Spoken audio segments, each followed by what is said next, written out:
to admit, has a slightly personal connection.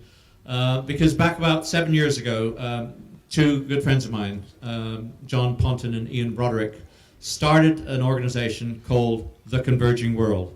Now, I'm not going to tell you the story because that would preempt a lot of what I think Wendy has to tell you, but it's a very, very inspiring organization. Wendy, who's been in the environment sector professionally for about 17 years, took over as CEO 3 years ago. It's based in Bristol, and as I say, it's now run by Wendy. And the only other thing it just mentions in the notes that she was previously head of environmental affairs for the EEF, based in Westminster, which is the Employers Engineering Federation. So she is an environmental engineer. So let me pass you over right now to Wendy Stephenson.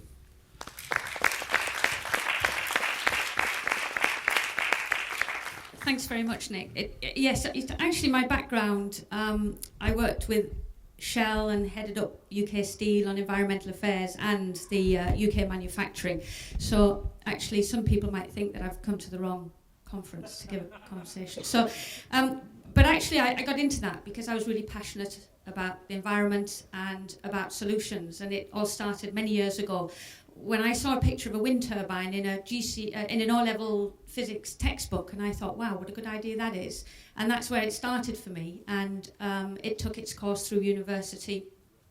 And in fact, I went to work for something called the Energy Technology Support Unit, which was actually looking at how you reduce pollution from power stations, etc. And they closed that and then started the Renewable Energy Best Practice Programme, and then I went on to work for corporates. So a little bit like Jeremy, I had to work from within. So I worked within Shell and I worked within some of those organisations to try and create a shift from within. And albeit it was slow, it was effective where it worked.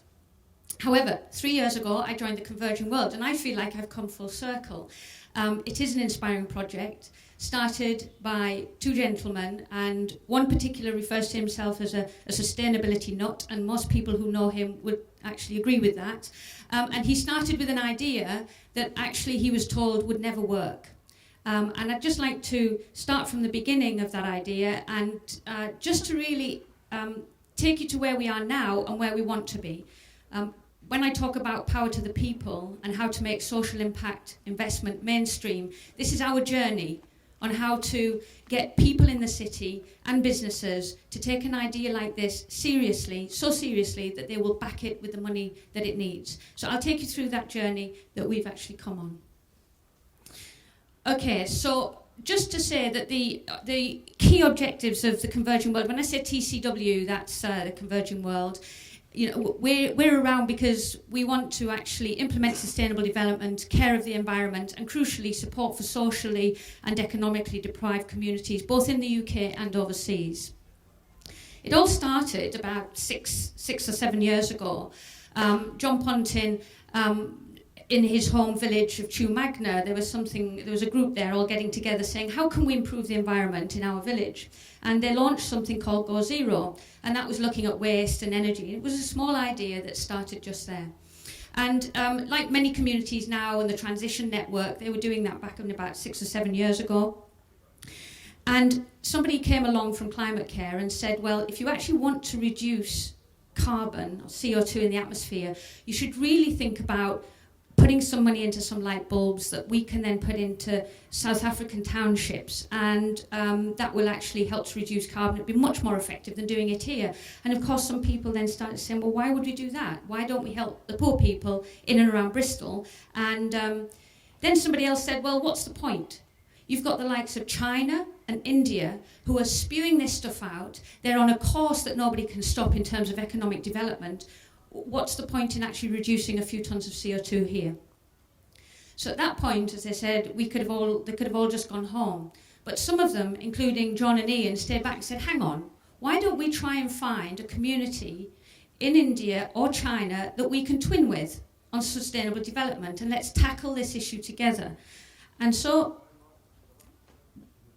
thank you. And so that's what they did. So John and Ian actually wrote something called The Converging World, but before they did that, they said, right, let's find this us community. And somebody who was filming this whole Go Zero project at the time was actually in touch with the community in India. And he said, I can make an introduction. So they did. And Cletus Babu, who has actually set up a fantastic NGO in Tamil Nadu in India. It's 26 or 7 years old now. It started as a women's empowerment movement and in Tamil Nadu. And he came across to Bristol because he was doing the rounds anyway, and he met John. So then John went out to India, and actually when he was out there, he actually saw that it was a very windy place, and there were lots of wind turbines there. At first, John thought about sort of donating to this project and saying, how can we actually get together and work on sustainable development?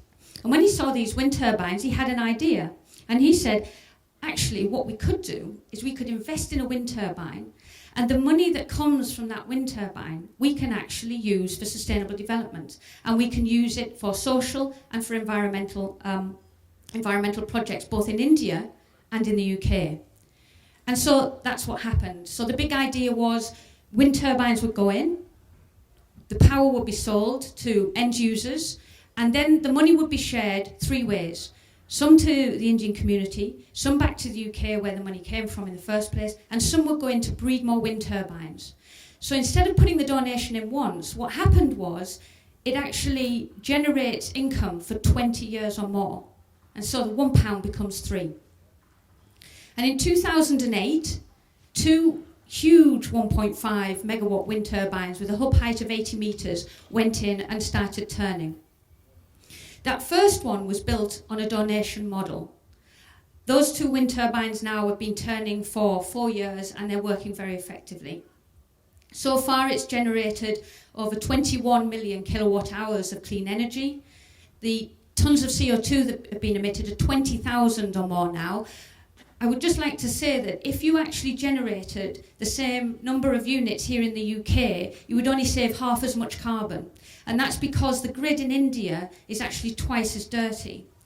The other interesting fact about that is you are therefore, when you work out, if you're Nicholas Stern and you've worked out the economics of climate change, he said you must reduce CO2 wherever and however it is cheapest to do so.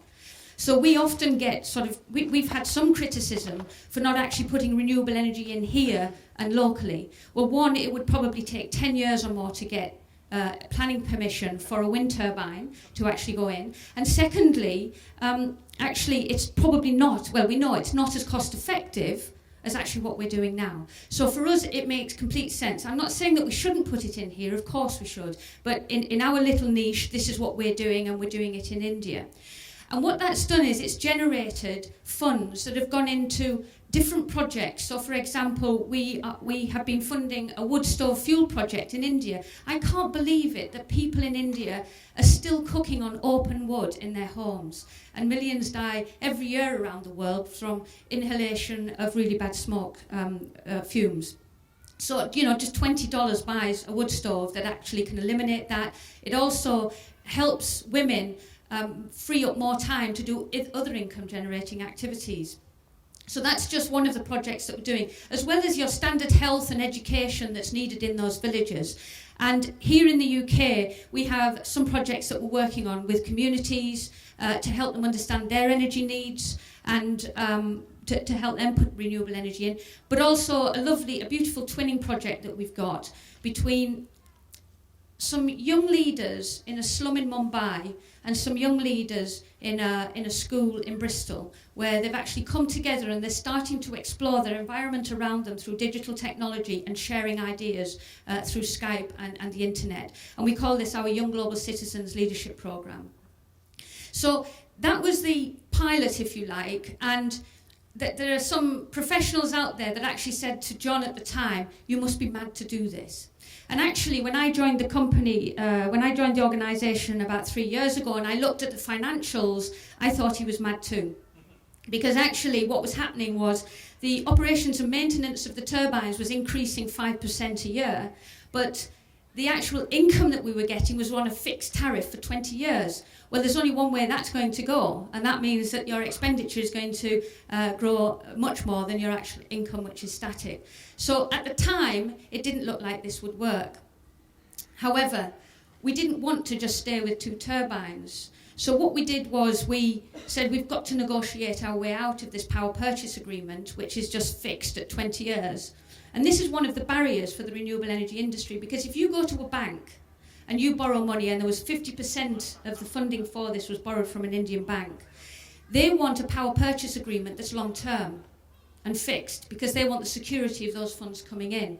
What they don't always do, but then you've got to take account of the fact that you've got operations and maintenance and inflation that you've got to add to your expenditure. So that's one of the issues you have when you're trying to get infrastructure finance from banks. So ideally, you want a power purchase agreement that's not going to last 20 years on a fixed. You want it to be a little bit more flexible than that. And how you get around the banks is you've just got to negotiate your way out of that. But that was a real problem for us. So what we did is we changed the power purchase agreement so that we were getting something like 2.9 rupees a kilowatt hour. We're now getting 6. And we're on a 7-year power purchase agreement, so that every time, every 7 years we can actually change that. So we then wanted to put in another 2 wind turbines if we could. So we didn't want to just sort of, this is where we talk about social impact investment going mainstream. I would love to come to you and I would like to say to you, why don't you invest with us? I can give you a 20% return on your money if you put your money with us, and we'll put it into wind turbines, and this is what you'll get back. But the financial services regulations prohibit me from doing that. I can't do that. I can go to someone who's a high net worth individual or a sophisticated investor, and I can make them that offer, but I can't make you that offer. So this isn't a promotion, just in case there's anyone out there from the financial services regulations. So there is a fantastic website called BuzzBank. It's a platform, actually. And this platform called BuzzBank have actually got around the FSA rules. And I'll explain to you a little bit about how they've done that. But we use this platform to actually allow individuals like us, like you and me, who are not sophisticated investors or high net worth individuals, apologies to those of you who are, and we use the BuzzBank platform to allow people to engage with this project, and people could lend as little as £5 into a wind turbine. And that £5 would earn them 6% a year, and then they get the money back after 5 years. We raised enough money through this BuzzBank website to put another 0.75 megawatt turbine in, which started turning on the 18th of August this year and earning.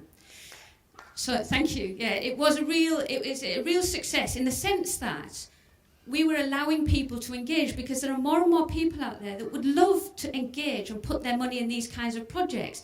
And we often wonder why they're not being engaged. And you hear about cooperatives and share offers. But the cost to do some of those things is prohibitive to most social enterprises. So the BuzzBank website, if you are a social enterprise, if you have an idea for a project that you will need funding for, I would urge you to just have a look at the BuzzBank platform, because it's fantastic. What they do is, there's some of the rules, for example, are things like it's unsecured. So when you give that money in, it's got to be with the understanding that you might not get it back. You've got to see it as a donation, and if you get your money back, then great. What's interesting is that you have to, we had some documentation for that, and I could give that documentation, as project description, etc. I can give that out to anyone so they can see the project. If you're a sophisticated investor or a high net worth individual, you can actually have a look at the projections and the risks associated with the project. But if you're not one of those and you don't fall into that category, you can't. Which seems a little perverse to me, because if you're not a sophisticated investor or high net worth individual, then you are the one that is least able to afford to lose your money. Therefore, you should be able to access and look at what the risks are, and therefore the projections.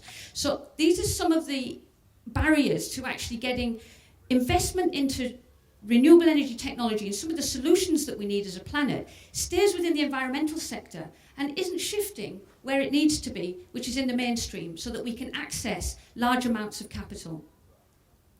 So in August, we didn't raise enough just for one, but actually we went Big Issue Invest, also had faith in our project, and they also lent us the equity for another turbine. So in fact, we've now actually got 4.5 megawatts of wind that are now on stream and turning and earning.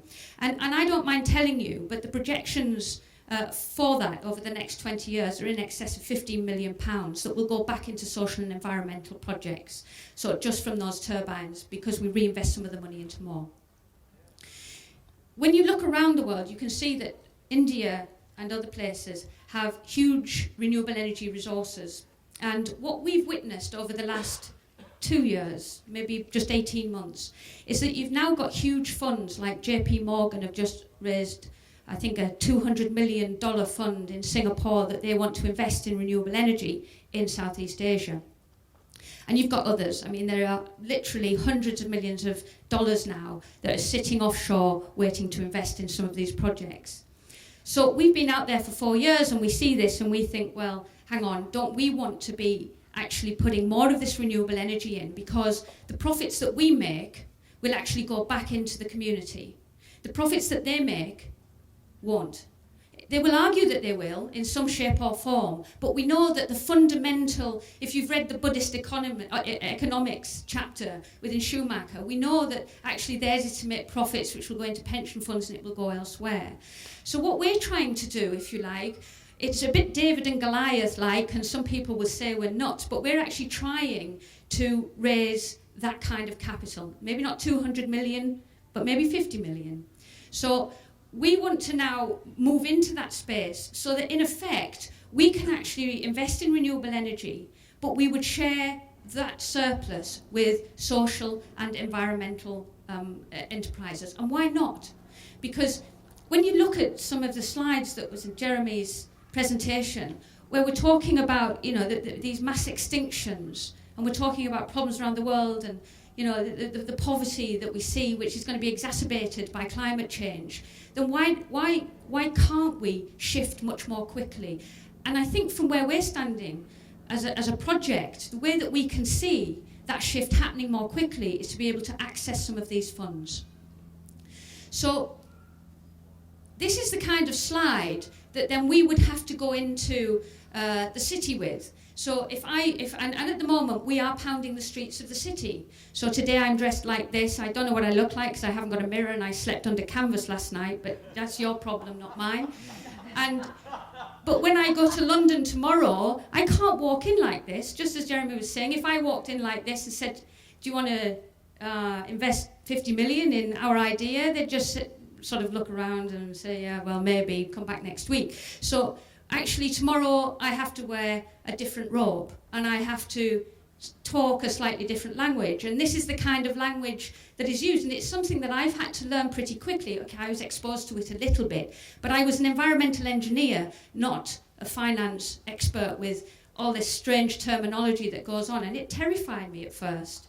But I had to learn it, and we've got some really good advisors around us that understand what we want to do, and so sometimes they have to interpret what they're talking about to us, but it seems to be working. So you get these Ernst & Young reports that say, yeah, India's a great place, put your foreign direct investment straight in there, this is the place to go. Now, from what we've heard this morning, 2-3 years ago, this is the kind of message that we'd have gone out with. We must act now, we'd have said. 350 million are still without access to electricity in India. Increasing energy prices exacerbate poverty. Many households are still cooking on wood stoves, and the health impacts and mortality rates are very high.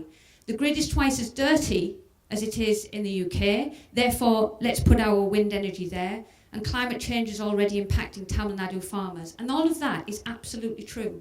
And when I go there from I go probably 3 or 4 times a year, and I meet with the same villagers close to our wind turbines, and because they've had support, we can see a shift in their change. They feel empowered, they feel enabled, but the suffering that is going on is getting worse, and we're having now to look at how we can actually support them in a number of different ways. So, for example, the farmers, they're really struggling because of salination of the soil, and there's salination of the soil because sea level is increasing. And so this is a real problem that we face every day.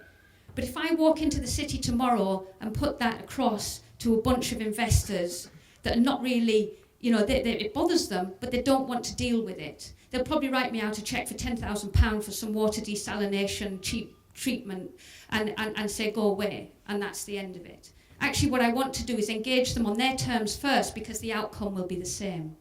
So when I go to the city tomorrow, I will be actually saying to them, guess what, I can get you a 20% IRR on your money. We can go to IPO as an exit strategy. All of this, what was an IPO? I never knew what an IPO was. Apparently it's about selling shares and getting more capital. Well, that's great, as long as it's not going into a few people's pockets. And if we can do that and put it back into social and environmental projects within the community, then why not take some of these things? So I'm going to tell you now, these are actually the facts around a 25 megawatt wind farm that we've got exclusivity for today. This is not a promotion. But today, I can tell you that we have exclusivity of a site for 25 megawatts in Tamil Nadu. We've already got the debt in place. The debt portion is 70%. The Indian banks want to back it. The IRR is actually, that shows that the returns that you get is closer to 30%. That actually means that over 20 years, £74 million will be available for social and environmental projects, and all we need is £6 million. I go to the city, and we've already approached lots of institutional investors, and do you know what they say? Too small a ticket price for us, come back when it's 100 million. So they don't want to know, they won't put their hand in their pocket, they can write out a cheque for £6 million, we can even sell that power, we've got people to buy that power. We could sell that power, those turbines could be in and turning by March next year, March 2013, and those funds can go back to social and environmental projects. But it's too small for the institutional investors to get out of their chequebook and write out a cheque for £6 million. But equally, I can't come to you and ask you to invest in that project either, unless you're a high net worth individual or sophisticated investor. So what are we to do? Because it's so frustrating when you can see a project that can actually, everything is in place apart from a small amount of funding, everything. And this is one of the frustrating barriers, and I think one of the barriers to social change. So when we talk about barriers to growth, actually, it's actually not the barriers to growth we should be talking about and debating about. It's actually what are the barriers to creating this change and this shift to move it over to actually being more mainstream. So there are different. You can't probably see this very much, but there was a study that was done by Skoll Foundation in 2007. And the equity investment gap, most of the social enterprises will say that access to capital is the biggest problem for them. And it often is. It is the access to capital. And if we want to make this more mainstream, then we need access to capital. There are more and more, ever since the collapse of the banks, more and more ideas are coming forward, and some of those ideas are taking shape and actually becoming reality. So crowdsourced funding is one such reality. The BuzzBank campaign, for example, and the BuzzBank platform is one such solution. But although we raised sort of £250,000 nearly, it took £200,000 on that, and we'll go out and we'll do another one. It's really not enough for the scale that we want, unless more and more people start using it. Social impact investment. I mean, at the moment, we're sort of talking to people who are high net worth individuals, and some funds have been set up as social impact investment funds, and that's starting to take shape a little bit more. And I think it's the City of London want to see themselves as a social impact investment sort of city, shifting away from the sort of mainstream finance activities that we've been used to seeing. There's another way of doing this, is that you can list on an exchange, and some of you might have heard of AIMS, where you can actually get a listing, but the costs to do that are often prohibitive. You're talking hundreds of thousands of pounds, so it's not really worth it unless you're actually going to go for a really big fundraise. And there's something called the Social Stock Exchange that's actually hoping to launch next year. And I think they would they've expressed that they would definitely like us to actually list with them.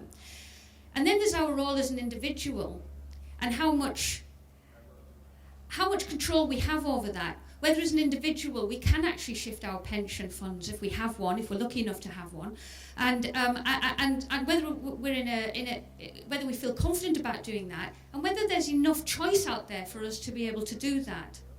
So as individuals, we're somewhat limited, I think. And also there's a huge lack of understanding around this. Our intelligence around, our sort of, if you like, knowledge around the financial, we put our money into a pension and then hope for the best. But actually there is a role there for us to think about how we can use our funds if we're lucky to have some spare.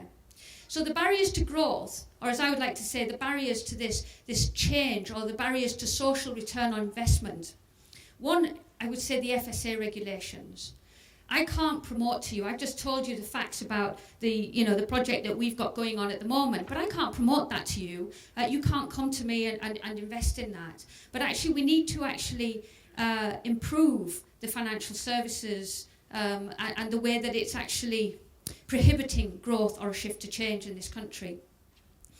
I know the government have actually put in a lot of funding to the big society sort of agenda, and in that there is funding now available. If you're a social enterprise with a UK-based project, we don't qualify because we've got projects overseas, which just seems a bit mad again, but there is now access. If you're a social enterprise and you want to get investment ready, there are funds available to help you to do that. So if you are in that position, then I would just urge you to sort of look into that.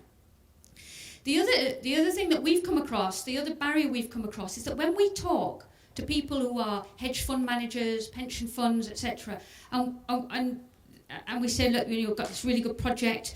We've got an Indian management team who spent 20 years in this field. They're the best, arguably the best in their business. They know everybody in the network. We are a business. We're running commercially. And yes, our profits go into social impact and environmental causes. And then they go, well, that's a bit, so you're a social enterprise then? Well, we're a commercial business who uses our profits. We want to maximise the surplus in an ethical way and then use that for good causes. Yes, but you're a social enterprise, aren't you? Yes. And then they will say, well, we're just a bit nervous about the governance. Can you tell us a little bit more about the governance of your organisation? And isn't the parent company a charity?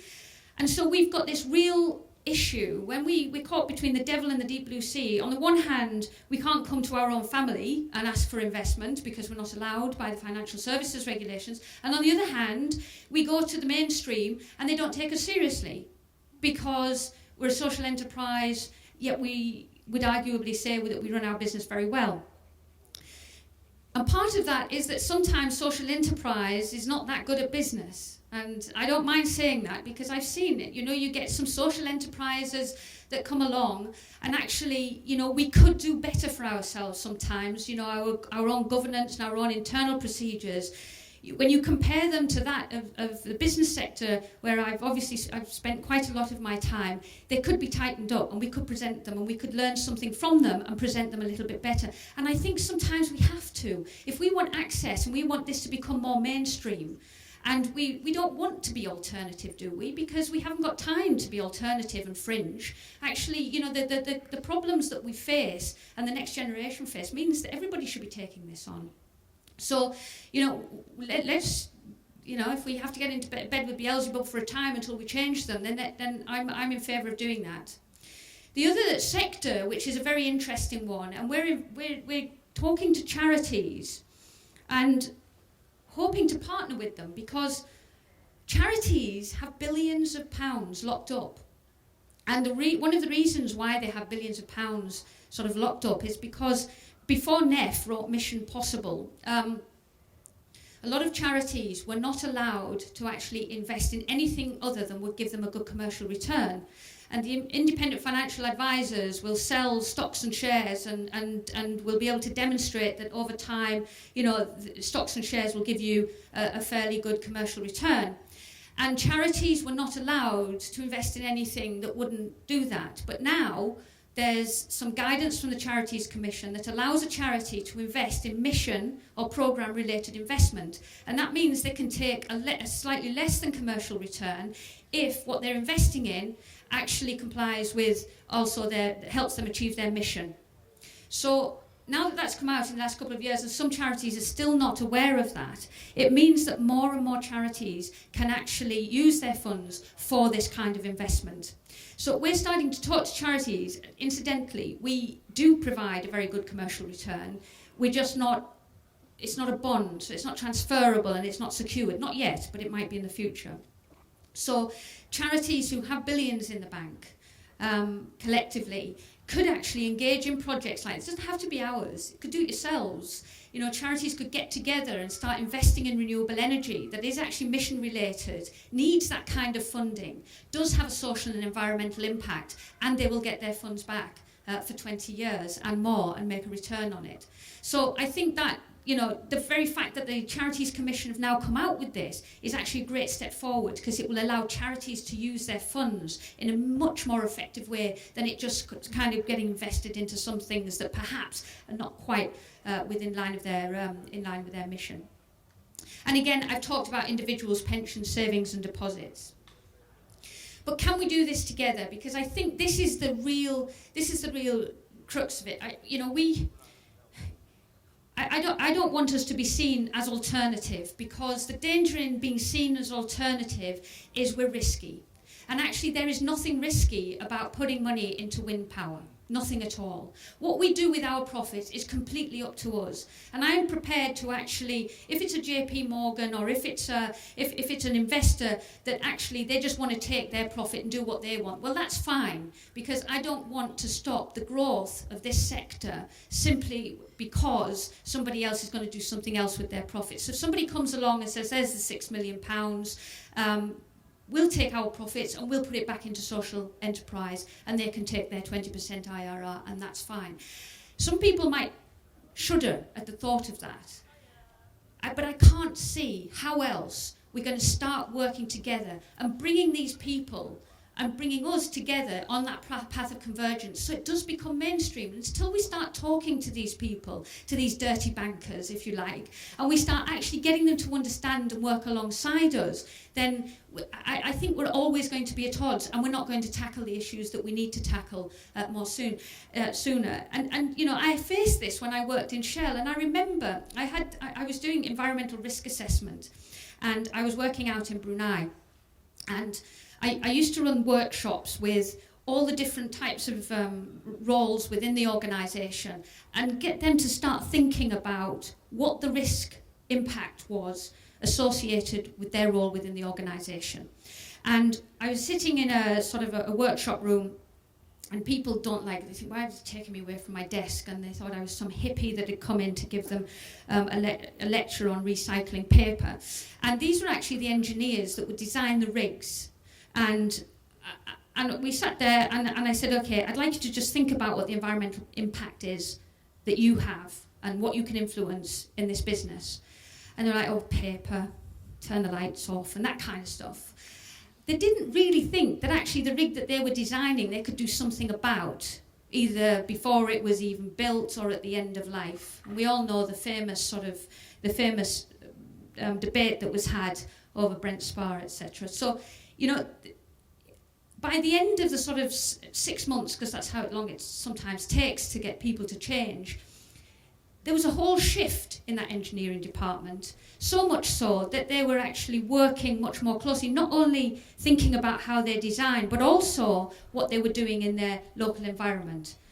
So I'm quite prepared to go down to the city and talk to the bankers and, yes, shake their hand and get my hands dirty. Because if I can bring some of their funds into actually shape the future and put those funds into social and environmental projects, then I'm quite prepared to do that, because at least it's not being spent elsewhere. And I think a lot of it is in the logo. And last week, I was in London, and somebody saying to us, they've done like 67 sort of listings on AIM, and they were saying, look, we think you need a new branding. We think your image and your brand is so out of it. He said, the Earth, all that holding hands, it's so done. He said, you need something much cleaner, much smarter, much more mainstream. And I thought, we've done it. He's actually saying that that's so gone. In other words, the way that I took that was, actually, they're seeing this as something that they actually want to invest in. This means that they're not seeing it as alternative anymore. And if they want to invest in it, it's us that will make the 74 million that will actually put it back into social and environmental projects. So the output, the outcome, we get the same outcome. They'll get their money back and they'll get 20%. But actually we've been able to take that money and put it into a project and actually start to create that shift. So if anybody's got an idea for a logo, I thought something like some bloke in sandals hugging a tree might go around really well. But eventually it'll come back to that, I'm sure. So, it is all in the logo. So that's us. And if there are any questions, then I'd be very happy to hear them.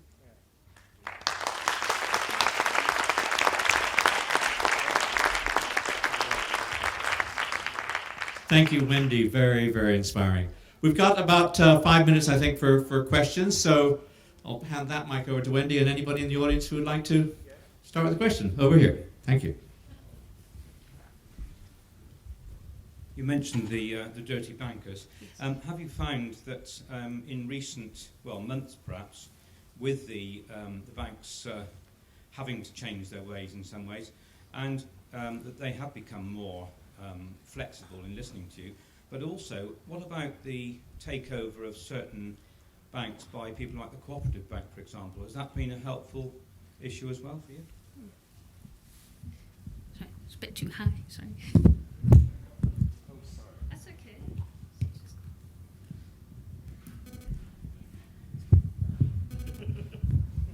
That's better, thank you. And then I do that, that's it. That's great, thanks.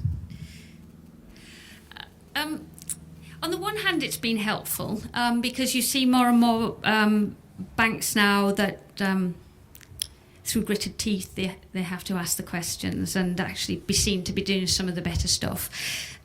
So I think we're getting an audience where we wouldn't have even got through the door before.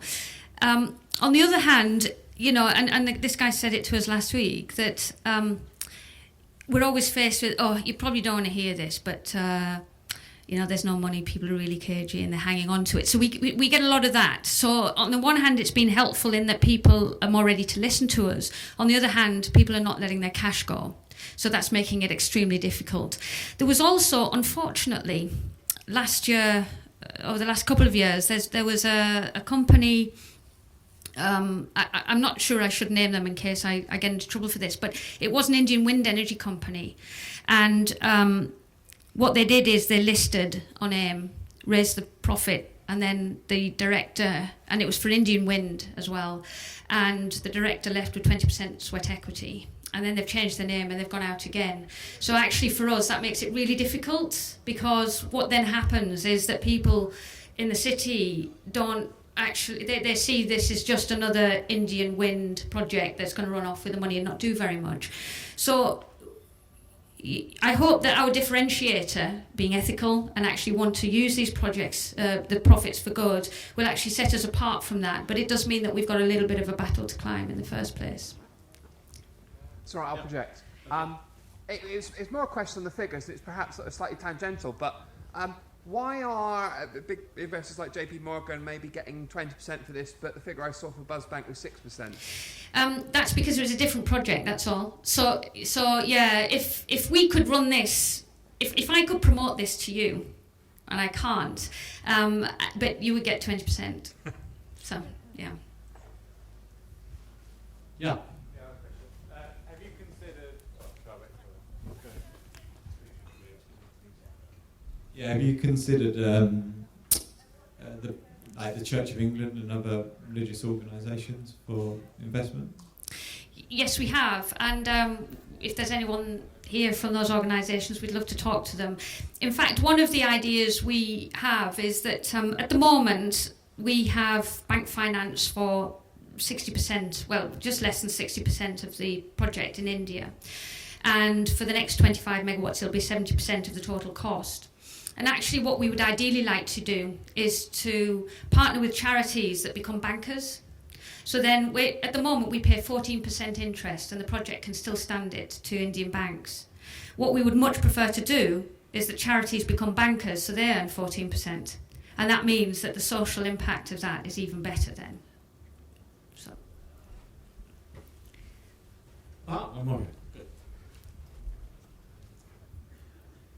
I was just wondering what criteria are you using to decide which social projects to put the money back into? Okay, well, we're in our infancy in that because the project has only really started sort of coming up with surpluses in the last year or so, profits from next year that will actually be there. So originally it was born out of the fact that we need to work with the local communities close to the wind turbines, and so we worked with an NGO to identify what their needs were, and that was really the first call on our funds. And in the UK, we wanted to sort of work with the community around Bristol because the first big donation from John Ponting came from that area. So we had a common objective across the two communities, which was access to affordable, sustainable energy. And that was the first part of that. In the future, we want to set up a fund. So that fund will actually be there for applications for social and environmental projects. And we would want any partner investors to be part of any steering group that would say how those should be spent. For us, it needs to be in line with our charitable objectives if the funds are coming from outside of the investment. But if it's the other investors, so you could be an animal welfare organisation, for example, and if you're an investor, you've got your own funds, you can do what you want with that, really. So look out for it. Hopefully one day we'll have a fund that you can apply to. Any more? Okay, well, it remains. Oh, yes, we do have another. Sorry. I'm just interested to know what happens if people make investments and they want their money back early. Well, there's with this sort of the large project that we're sort of out for investment for now. They wouldn't be able to if it's not transferable. So you can have what you call a transferable bond. So then you can actually transfer it, and it means that somebody else can sort of effectively buy that. In our projections for the next 25 megawatts, for example, we can either buy them back out when the funds allow, and that means it can be we can buy the whole lot back out within 2 to 3 years. So it means that people would have to put their money in, and it's almost like on a sliding scale. So if 20% wanted it back out within 1 year, we could afford that. If it's in 2 or 3, so that's the way it would work. So there are several what we call exit options. One is to buy them back out. One is to merchant sell some of the shares, and one might be to go to IPO, list on the social stock exchange or something. Okay, well, we're just about out of time for this lecture, but it's been wonderful and inspiring, and I hope everybody will go to BuzzBank and see how they can contribute. Wendy Stephenson, thank you very, very much. Thank you.